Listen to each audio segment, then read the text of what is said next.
Bom dia, pessoal. Tudo bem? Como é que vocês estão? Graça e paz. Pastor Marcos aqui falando. Hoje nós vamos dar continuidade mais uma vez na nossa leitura, né? Na nossa leitura bíblica é, de um ano, né? Então hoje nós estamos no sétimo dia e, se nós ontem nós fizemos o vídeo 6 e nós já tínhamos lido, acho que 30 capítulos já, né? Então para você ver como se a gente faz algo bem dinâmico, a gente vai rapidinho, né? Mas vamos lá. Como sempre, deixa eu mudar minha tela aqui ó. Como sempre, tá aqui nós somos no sétimo dia, então como sempre eu falo para vocês orar antes de começar a leitura. Reserve um tempo, um lugar onde você possa se manter livre de distrações. E o tempo médio da leitura é de 30 minutos aproximadamente. Tá bom? Hoje nós vamos ler Gênesis 14 e 15, Salmo 7 e Mateus 12. Tá? Então vamos lá à nossa leitura.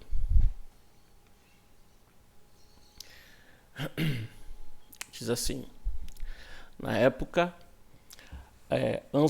Ansrafel, rei de Sinear, Arioque, rei de Lazar, e Kedorlaomer, rei de Elão, e Tidal, rei de Goim, foram à guerra contra Bera, rei de Sodoma, e contra Birza, rei de Gomorra, contra Sinabe, rei de Admá, e contra Semeber, rei de Zeboim, e contra o rei de Belá, que é Zoar. E todos esses últimos juntaram suas tropas no vale de Sidim, onde fica o mar Salgado. 12 anos estiveram sujeitos a Kedorlaomer, mas no 13º ano se rebelaram. No 14º ano, Kedorlaomer, o rei que a ele se aliaram, derrotaram os Refaíns em Astarote e Carnaíns, Astarotes Carnaíns, e os Uzis em Ram, e os Emins em Safé e Kiriatains. É difícil os nomes, né? Um trava-língua, meu. E os Oreus desde os montes de Seir até Parã, próximos ao deserto. Depois voltaram e foram para Emisparte, que é em Cádiz, e conquistaram todo o território dos Amalequitas e os amorreus que viviam em Razazon Tamar. Então, os reis de Sodoma e Gomorra, e de Admá, de Zeboim e de Belá, que é Zoar, marcharam e tomaram posição de combate no vale de Sidim, contra Kedorlaomer, rei de Elã, contra Tidal, rei de Goim, contra Anrafel, rei de Sinear, e contra Arioque, rei de Alazar. Eram 4 reis contra 5. Ora, o vale de Sidim era cheio de poços e de betume, e quando os reis de Sodoma e Gomorra fugiram, alguns dos seus homens caíram nos poços e o restante escapou para os montes. Os vencedores saquearam todos os bens de Sodoma e Gomorra e todo o seu mantimento e partiram. Levaram também a Ló, o sobrinho de Abrão, e os bens que ele possuía, visto que morava em Sodoma. Mas alguém que tinha escapado veio e relatou tudo a Abrão, o hebreu. Abrão vivia próximo aos carvalhos de Mamre, o amorreu, irmão de Escol e de Aner, aliados de Abrão. Quando Abrão ouviu que seu parente fora levado prisioneiro, mandou convocar os 318 homens treinados, nascidos em sua casa, e saiu em perseguição aos inimigos até Dan. Atacou-os durante a noite em grupos e assim derrotou, perseguindo-os até Robá, ao norte de Damasco. recuperou todos os bens e trouxe de volta o seu parente Ló com tudo o que possuía, juntamente com suas mulheres e o restante dos prisioneiros. Voltando Abrão da vitória sobre Quedorlaomer e sobre os reis que ele se havia aliado, o rei de Sodoma foi ao seu encontro no vale de Savé, isto é, o vale do rei. Então Melquisedeque, rei de Salém e sacerdote de Deus Altíssimo, trouxe pão e vinho e abençoou Abrão, dizendo: Bendito seja Abrão pelo Deus Altíssimo, Criador dos céus e da terra. Bendito seja o Deus Altíssimo que entregou os seus inimigos em suas mãos. E Abrão lhe deu o dízimo de tudo. E o rei de Sodoma disse a Abrão: Dê-me as pessoas e pode ficar com os bens.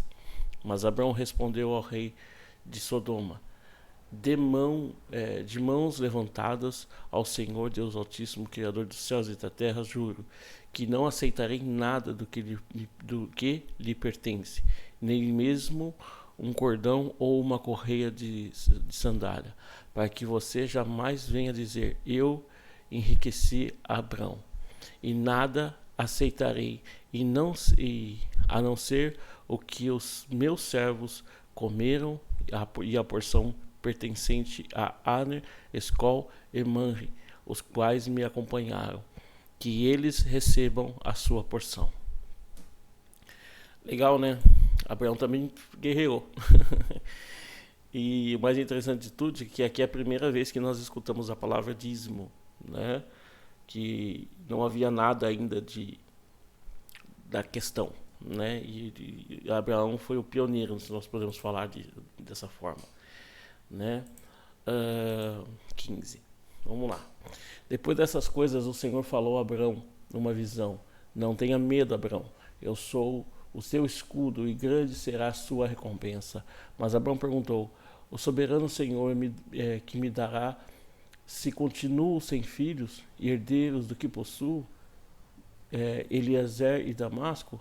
E acrescentou: Tu não me deste filho algum. Um servo da minha casa será o meu herdeiro. Então o Senhor deu-lhe a seguinte resposta: Seu herdeiro não será esse. Um filho gerado por você mesmo será o seu herdeiro.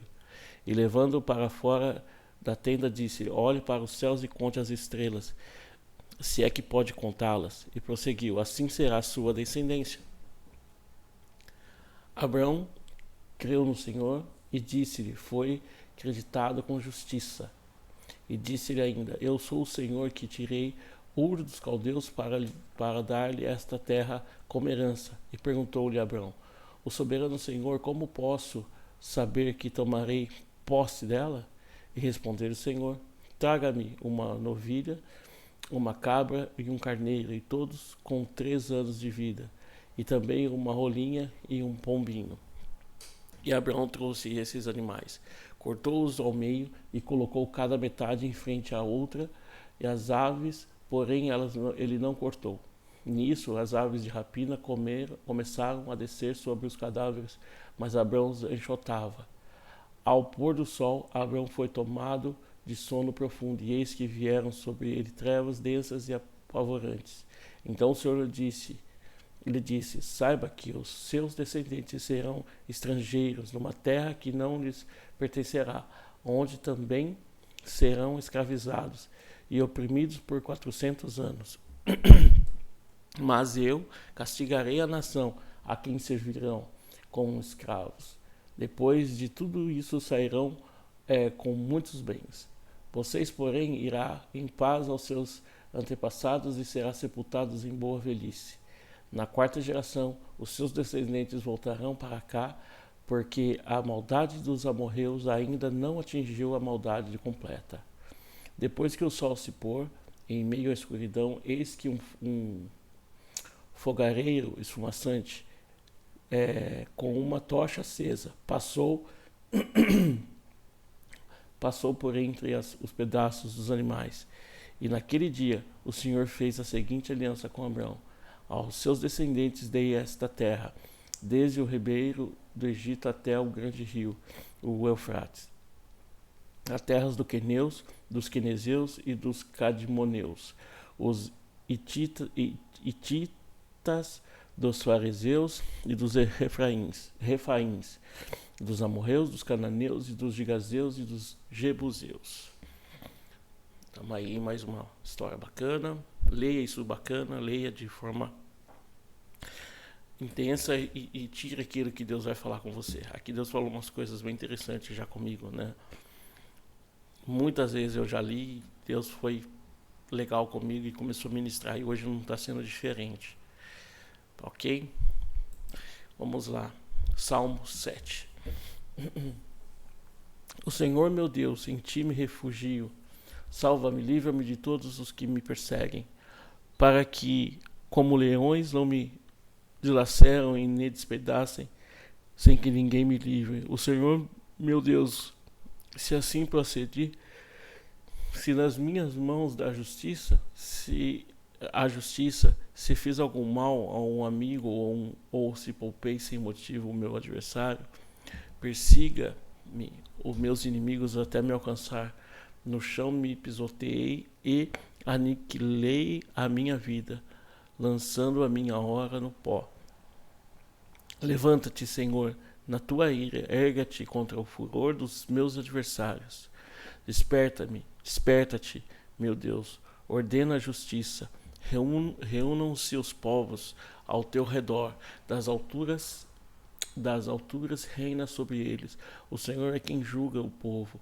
Julga-me, Senhor, conforme julga-me, Senhor, conforme a minha justiça e conforme a minha integridade. E Deus justo, que sondas as mentes e os corações, dá fim à maldade dos ímpios e aos justos dá segurança. O meu escudo está nas mãos do Senhor, que salva o reto de coração. Deus é um juiz justo, um Deus que manifesta cada dia o seu furor. Se o homem não se arrepende, Deus afia sua espada, arma o seu arco e aponta. Prepara suas armas mortais e faz de suas setas flechas flamejantes. Quem gera maldade recebe sofrimento e dá à luz a desilusão. Quem cava um buraco e o aprofunda cairá nessa armadilha que fez. Sua maldade se voltará contra eles e sua violência cairá sobre a sua própria cabeça. Darei graças ao Senhor por sua justiça. Ao nome do Senhor Altíssimo cantarei louvores. Que está falando da justiça do Senhor, quanto Deus é justo, mas ao mesmo tempo também Ele é zeloso, né, pela sua palavra, né? Mas é isso aí. Então leia, mas também como eu falei, né, leia e absorva tudo aquilo que Deus tem para ministrar para você. Certo? Vamos lá, Mateus 12.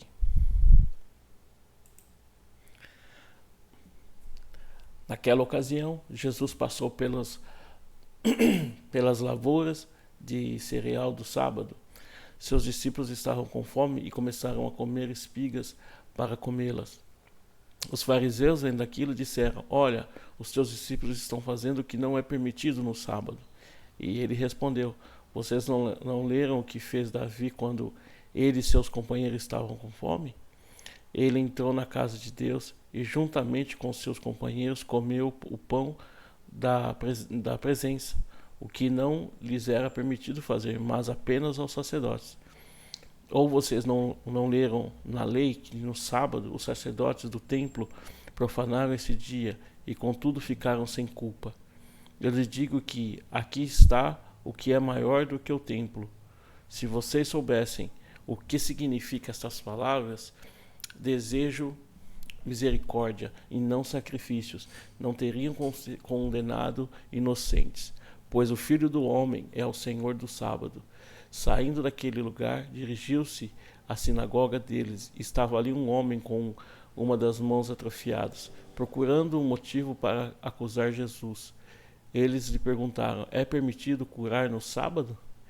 E ele lhes respondeu: Qual de vocês, se tiver uma ovelha e ela cair num buraco no sábado, não irá pegá-la e tirá-la de lá? Quanto mais vale um homem do que uma ovelha. Portanto, é permitido fazer o bem no sábado. Então ele disse ao homem: Estenda a mão, e ele a estendeu. E ela foi restaurada e ficou boa como a outra. Então os fariseus saíram e começaram a conspirar sobre como poderiam matar Jesus. E sabendo disso, Jesus retirou-se daquele lugar, e muitos o seguiram, e ele curou a todos os doentes que haviam entre eles. E advertindo-os que não dissessem quem ele era. Isso aconteceu para se cumprir o que fora dito pelo profeta Isaías: eis que meu servo, a quem escolhi, o meu amado, quem tenho prazer, porém entre ele o meu espírito, e ele anunciará justiça às nações. Não discutirá, nem gritará, e nem ouvirá a sua voz nas ruas. Não quebrará o caniço rachado, não apagará o pavio fumegante, até que leve a vitória e a justiça. Em seu nome as nações porão sua esperança. Então levaram-lhe a um determinado que era cego. Nossa, gente, como é que eu não pude ler isso? Então levaram-lhe a um endemoniado que era cego e mudo. E Jesus o curou de modo que ele pôde falar e ver. E todo o povo ficou atônito e disse: não será este o filho de Davi? Mas quando os fariseus ouviram isso, disseram: é somente por Beelzebul, o príncipe dos demônios, que ele expulsa demônios.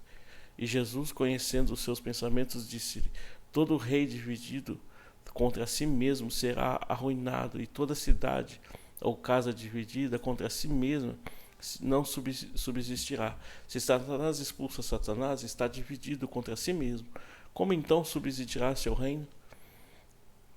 E se eu expulso demônios por Beelzebul, por quem expulsaram os filhos de vocês? Por isso eles mesmos serão juízes sobre vocês. Mas se é pelo Espírito de Deus que eu expulso demônios, então chegou a vocês o reino de Deus.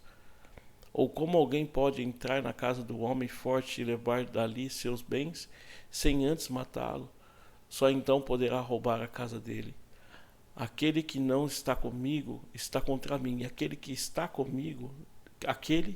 que comigo não junta, espalha.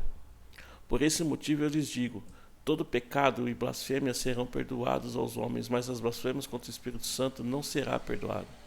Todo aquele que disser uma palavra contra o Filho do Homem será perdoado, mas aquele que falar contra o Espírito Santo não será perdoado, nem nesta era e nem na era que há por vir. Considerem-se: uma árvore boa dá bons frutos, uma árvore ruim dá frutos ruins, pois uma árvore é conhecida por seus frutos. Raça de víboras, como podem vocês que são maus dizer coisas boas? Pois a boca fala do que o coração está cheio. O homem bom do seu bom tesouro tira coisas boas, o homem mau do seu mau tesouro tira coisas más. Mas eu lhes digo que no dia do juízo os homens haverão de dar conta de toda a palavra inútil que tiverem falado. Pois por suas palavras você será absolvido, e por suas palavras será condenado. Então alguns dos fariseus e mestres ali disseram: Mestre, queremos ver um sinal miraculoso feito por ti. E ele respondeu: uma geração perversa e adúltera pede um sinal miraculoso, mas nenhum sinal lhe será dado, exceto o sinal do profeta Jonas. Pois assim como Jonas esteve 3 dias e 3 noites no ventre de um grande peixe, assim o Filho do Homem ficará 3 dias e 3 noites no coração da terra. E os homens de Nínive se levantarão no juízo contra esta geração e as condenarão, pois eles se arrependeram com a pregação de Jonas. E agora está aqui o que é maior do que Jonas. A rainha do sul se levantará no juízo com esta geração e a condenará, pois ela veio dos confins da terra para ouvir a sabedoria de Salomão, e agora está aqui o que é maior do que Salomão.